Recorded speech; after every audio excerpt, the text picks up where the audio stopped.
লিখিবলৈ সক্ষম হৈছে আৰু এই যুৱক যুৱতীদ্বয় হ'ল যোৰহাটৰ হাতীগড় মৌজাৰ বচাপথাৰ বৰগুৰি। ইতিমধ্যে অম্লান বৰগোহাঁই আন্তঃৰাষ্ট্ৰীয় পৰ্যায়ত জিলিকিছে। তাৰপিছতে তেওঁৰ সম্পৰ্কীয় ভনীয়েক ইমন গগৈ আন্তঃৰাষ্ট্ৰীয় পৰ্যায়ত জিলিকিবলৈ সক্ষম হৈছে। ইতিমধ্যে আবুধাবিত যি জিজুৎসু সমৰকলাৰ প্ৰতিযোগিতা তাত ব্ৰঞ্জৰ পদক লাভ কৰিবলৈ সক্ষম হৈছে। আমি তেখেতৰ ঘৰত উপস্থিত আছোঁ, তেখেতৰ মনৰ ভাৱ জানিবলৈ চেষ্টা কৰিম। প্ৰথমে ডান স্পৰ্টছৰ পৰা স্বাগতম জনাইছোঁ। কি ক'ম, কেনেকুৱা লাগিছে? খুবেই ভাল লাগিছে। আন্তঃৰাষ্ট্ৰীয় এক খেলত তুমি ব্ৰঞ্জৰ পদক লাভ কৰিবলৈ সক্ষম হৈছে, কেনেকুৱা লাগিছে? হয়, খুবেই আনন্দ অনুভৱ কৰিছোঁ। প্ৰথমবাৰৰ বাবে মই জুজুৎসু চেম্পিয়নশ্বিপত ভাগ লৈছিলোঁ। এইবাৰ 8ম এছিয়ান জুজুৎসু চেম্পিয়নশ্বিপত মই ব্ৰঞ্জৰ পদক পাবলৈ সক্ষম হৈছিলোঁ।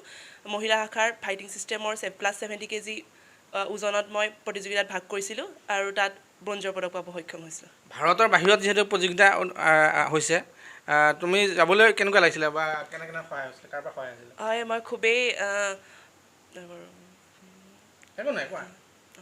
মই খুবেই আনন্দ অনুভৱ কৰিছোঁ তাত পাৰ্টিচিপেট কৰিবলৈ পাই। প্ৰথমতে আমাৰ ইয়াত ষ্টেট চেম্পিয়নশ্বিপ হৈছিলে, তাৰ পাছত নেশ্যনেল চেম্পিয়নশ্বিপলৈ মই চিলেকশ্যন পাইছিলোঁ, দেহৰাদুনত হৈছিলে, আৰু তাৰ পাছত মই এতিয়া এছিয়ান চেম্পিয়নশ্বিপৰ বাবে মই পাৰ্টিচিপেট কৰিবলৈ ৰিপ্ৰেজেণ্ট কৰিব পাৰিছোঁ, সক্ষম হৈছোঁ।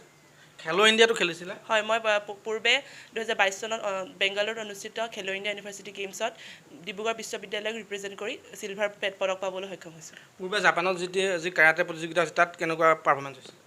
মই তাত মেডেল পাবলৈ সক্ষম হোৱা নাছিলোঁ। সেইবাৰ তাত জাপানৰ অকিনাৱাত অনুষ্ঠিত হৈছিলে এছিয়ান কাৰাটে চেম্পিয়নশ্বিপ। মই তাত ভাগ ল'বলৈ সুবিধা পাইছিলোঁ। বহুত খেল আছে, তাৰ ভিতৰত তুমি সমৰকলাটো চিলেক্ট কৰিলা, কিয়? আচলতে মোৰ সৰুৰ পৰাই সমৰকলাৰ প্ৰতি আকৰ্ষণ আছিলে, সেইবাবে মই সমৰকলা শিকিব বিচাৰিছিলোঁ আৰু শিকি গৈ আছিলোঁ। 2014 চনৰ পৰা মই সমৰকলাত কাৰাটেৰ লগত জড়িত। কাৰাটে, কমফু, জুজুৎসু যথেষ্ট টান কলা যিহেতু বা খেল। তুমি যিহেতু পঢ়ি আছা, বৰ্তমান কিহত পঢ়ি আছা? মই BSc 6th চেমৰ হয়, উদ্ভিদ বিজ্ঞান বিভাগৰ জগন্নাথ বৰা মহাবিদ্যালয়ত পঢ়ি আছোঁ। খেল আৰু পঢ়া যিটো BSc 6th চেমত যথেষ্ট জটিল, কেনেধৰণে মেনেজ কৰিছা? মই দুয়োটাই সমান্তৰালভাৱে কৰি যাবলৈ চেষ্টা কৰিছোঁ, খেলৰ লগতে পঢ়াও। ভৱিষ্যত পৰিকল্পনা থাকে, খেলৰ লগতে থাকিব বুলি ভাবিছেনে, কি বেলেগ কিবা পৰিকল্পনা আছে আৰু? খেল খেলি যাম বুলি ভাবিছোঁ। ইয়াত যিহেতু তুমি এইটো প্ৰতিযোগিতাত ব্ৰঞ্জৰ পদক পাইছা, ইয়াৰ পৰা এছিয়ান গেমছত চিলেক্ট হোৱাৰ সম্ভাৱনা আছে, আৰু এইটো ৰেংকিং খেল হয়। ৰেংকিঙৰ চাইহে মানে গম পোৱা যাব। যিটো তুমি এতিয়া প্ৰতিষ্ঠানৰ পৰা কৈছা ৰেড ড্ৰেগন, তাৰ তোমাৰ যি ট্ৰেইনাৰ কোন আছিলে?